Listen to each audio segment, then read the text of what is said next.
తన ఇద్దరు కొడుకులు మరణించారు. వంశం పతనమైపోతుందేమోనని బాధపడుతుంది సత్యవతి. భీష్ముడిని వంశాన్ని నిలబెట్టమని కోరుతుంది. అప్పుడు భీష్ముడు తనకు వచ్చిన ఆలోచనని సత్యవతికి చెప్తాడు. అమ్మ, కులం క్షీణించిపోయే వేళ దాన్ని ఉద్ధరించడానికి పూర్వీకులు పాటించిన న్యాయం ఒకటి ఉంది. దానినే దేవర న్యాయం అంటారు. పూర్వం క్షత్రియ జాతి పరశురాముని ప్రతాపానికి కూలిపోయినప్పుడు క్షత్రియ వృద్ధుల అనుమతితో కొందరు బ్రాహ్మణులు మంచి మనసుతో రాచపడుచులకు సంతాన ప్రదానం చేశారని చెప్పబడుతుంది. అటువంటి విపత్కర పరిస్థితులలోనే కాదు, ఇతర సమయాల్లో కూడా ఈ దేవర న్యాయం పాటించిన వారు ఎందరో ఉన్నారు. బలి అనే రాజు సంతానం లేని చింతలో ఉండగా అతనికి దీర్ఘతముడు అనే బ్రాహ్మణుడు కనిపించాడు. రాజు తన భార్య అయిన సుధేష్ట యందు ఆ దీర్ఘతముడి వలన అంగరాజు అనే పుత్రుని పొంది వంశాన్ని నిలబెట్టుకున్నాడు.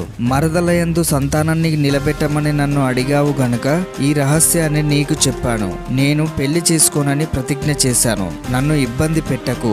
దేవర న్యాయమే గనుక నీకు అభ్యంతరం లేకపోతే తగిన బ్రాహ్మణుడి చేత నా తమ్ముడి భార్యలకు సంతానం జరిగేటట్టు చూడు. భీష్ముడు ఆ విధంగా దేవర న్యాయం గురించి చెప్పిన తర్వాత చాలాసేపు ఆమె మౌనంగా ఉండిపోయింది. రాజమాత ఏదో తీవ్రంగా ఆలోచిస్తుందని గ్రహించి భీష్ముడు కూడా ఆమె నిర్ణయం కోసం ఎదురు చూస్తూ అలాగే ఉండిపోయాడు. కొంత సమయం తర్వాత సత్యవతి మెల్లగా ఇలా చెప్పసాగింది. అన్ని పాపాలను నశింపజేసే గంగాపుత్రుడివి నీవు. ఈ సమయంలో నీకు రహస్యాన్ని చెప్పవలసి ఉంది. నిర్మలమైన బుద్ధితో విను.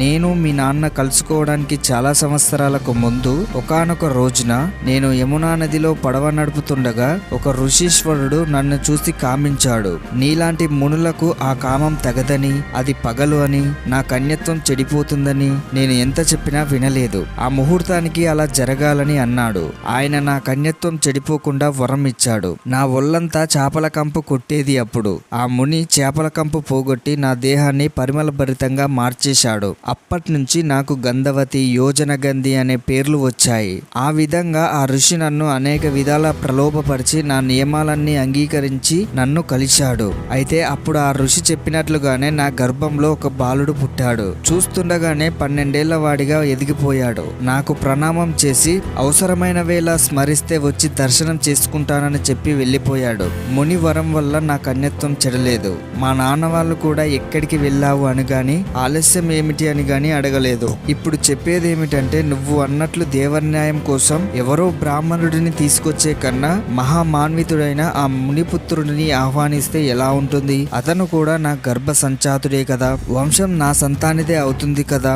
నువ్వు దేవర్న్యాయం అంటుంటే ఈ సంగతి నాకు గుర్తుకొచ్చింది. ఊరికే చెప్తున్నాను అంతే. నువ్వు ఎలా ఉంటుందో ఆలోచించు అన్నది సత్యవతి. ఆమె చెప్పిందంతా విని భీష్ముడు ఎంతో సంతోషించాడు. అమ్మా, నీ ఆలోచన చాలా చక్కగా ఉంది. ఇంతకీ ఆ మునీశ్వరుడు ఎవరు? నీ కుమారుడైన అతని పేరేమిటి? నేను తెలుసుకోదగినదైతే తెలియజేయమని చెప్పాడు. పరాశరుడు అనే ముని వల్ల ఆవిర్భవించిన అతని ప్రస్తుత పేరు వేదవ్యాసుడు. అసలు పేరు కృష్ణద్వైపాయనుడు. ఆ వేదవ్యాసుని పిలువు అని చెప్పాడు భీష్ముడు. భీష్ముని ఆజ్ఞ మీద సత్యవతి వ్యాసుని ఆహ్వానించింది. తక్షణమే తల్లి ముందు ప్రత్యక్షమయ్యాడు వేదవ్యాసుడు. తల్లికి నమస్కరించాడు. భీష్ముడిని పలకరించాడు. సభ్యతానుసారం భీష్ముడు అక్కడి నుండి వెళ్లిపోయాడు. అనంతరం సత్యవతి అతనిని ఆహ్వానించిన కారణం చెప్పింది. సంతానం లేక విధవలుగా ఉన్న తన మరదళ్లకు సంతానాన్ని ప్రసాదించు అని, ఈ వంశాన్ని గట్టెక్కించు అని కోరింది. వశిష్ఠుడిని, పరాశరుడిని స్మరించుకొని ఆమె ప్రతిపాదనకు అంగీకరించాడు కృష్ణద్వైపాయనుడు. రాజమాత ఎంతగానో మురిసిపోయింది. ఆ రాత్రి పెద్ద కోడలైన అంబికను అలంకరించి వ్యాసుని దగ్గరకు పంపింది రాజమాత. అయితే శయ్యా మందిర కాంతులతో వెలుగక్కుతున్న వ్యాసుని నేత్రాలు ఆమెను కలవరపరిచాయి. ఆజానుబాహుడిగా ఉన్న ఆయన తేజస్సుకి తల్లడిల్లి చూడలేక కళ్ళు మూసుకుంది. తెల్లవారి వ్యాసుడు గుమ్మం వదిలిపోయే వరకు కళ్ళు తెరవలేదు. వ్యాసుడు తల్లి దగ్గరకు వెళ్ళాడు. అమ్మ, అపార బలపరాక్రమశాలి అయిన మనవడు నీకు పుడతాడు. కానీ మాతృదోషం వల్ల పుట్టి గుడ్డి అవుతాడు అని చెప్పాడు. ఆ మాటలకు ఆమె చాలా బాధపడింది. నాయన, గుడ్డివాడు సింహాసనం అధిష్ఠించేందుకు అర్హుడు కాడని శాస్త్రాలు చెబుతున్నాయి. అందువల్ల ఈ రాత్రికి ఆగి చిన్న కోడలికి ఆదానం కావించుమని కోరింది. ఆగిపోయాడు వ్యాసుడు. ఆ రాత్రి అంబాలికను అతిలోక సుందరిగా అలంకరించి శయ్యా గృహానికి చాలా హెచ్చరించి మరీ పంపింది. ఆమె మెల్లిగా పడకటిల్లు చేరింది. వ్యాసుడిని చూసి కళ్ళు మూసుకోలేదు గాని ఆ రూపానికి భయపడి నిలువెల్లా వెలవెలబోయింది. తెల్లవారి వ్యాసుడు గుమ్మం దాటే వరకు ఆమె వెలవెల మాత్రం తొలగిపోలేదు. వ్యాసుడు తల్లి దగ్గరికి వెళ్ళాడు. అమ్మ, అత్యద్భుతమైన శౌర్యవంతుడు, శక్తిమంతుడు, వంశాన్ని నిలబెట్టేవాడు అయిన మనుమడు పుడతాడు. కానీ మాతృదోషం వల్ల పాలిపోయిన చర్మంతో పుడతాడు. ఇక నాకు సెలవిమ్మని ఆమెకు నమస్కరించి అదృశ్యుడైపోయాడు. ఒక మంచి సమయానికి అంబిక బలశాలి అయిన అంధ శిశువును ప్రసవించింది. పుట్టు గుడ్డి అయిన ప్రజ్ఞానేత్రుడుగా ప్రభవించాడా బిడ్డ.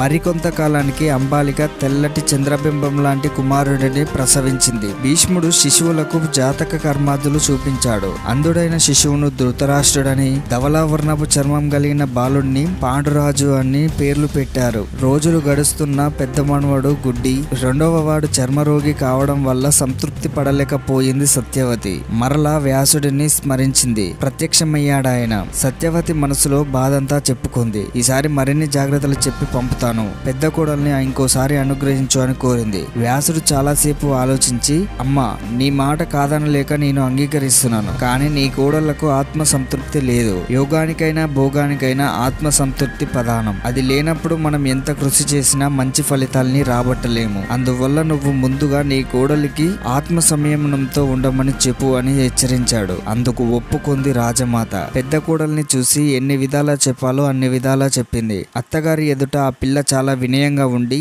అలాగే అత్తయ్య, మీ అబ్బాయికి ఏ కష్టము కలగనివ్వను అని చెప్పి లోపలికి వెళ్ళింది. కానీ వ్యాసునితో సంగమం అంబికకు ఏ మాత్రం ఇష్టం లేదు. అతని చూపులు, శరీరపు వాసన ఇవేమీ ఆమెకు ఇష్టం లేదు. మరోసారి ఆయనని చూడడమే దుర్భరం అనుకుంది. ఆ రాత్రికి తన దాసుల్లో ఒక అందచందాలున్న దాసిని పిలిచింది. తన అలంకారాలన్నీ ఆమెకు పెట్టింది. తన బదులుగా ఆమెను పంపింది. ఆ దాసి రాజుతో సంగమం వద్దు అని అనలేకపోయింది. తన జన్మకి అదే చాలు అనుకుంది. దానికి తోడుగా ఆమె దాసిస్త్రీ కావడంతో వ్యాసుడు పడక గదిలోకి రాగానే ఎదురు వెళ్లి కౌగిలించింది. చూపులతో పిలిచింది. చేతిలో చెయ్యి, కాలితో కాలు, నడుమున నడుము అన్నట్టుగా ప్రవర్తించింది. వ్యాసుడిని నిలువెల్లా తృప్తిపరిచింది. తెల్లవారి వ్యాసుడు గది గడప దాటే వరకు ఆయనతో గడిపింది.